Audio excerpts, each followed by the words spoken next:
अष्टमं लम्बोदरं पञ्चमं च षष्ठं विकटमेव च सप्तमं विघ्नराजेन्द्रं धूम्रवर्णं तथाष्टमम्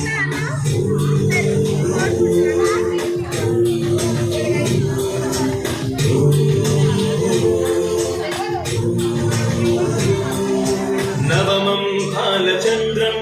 च दशमं तु विनायकम् एकादशं गणपतिं द्वादशं तु गजाननं नवमं फालचन्द्रं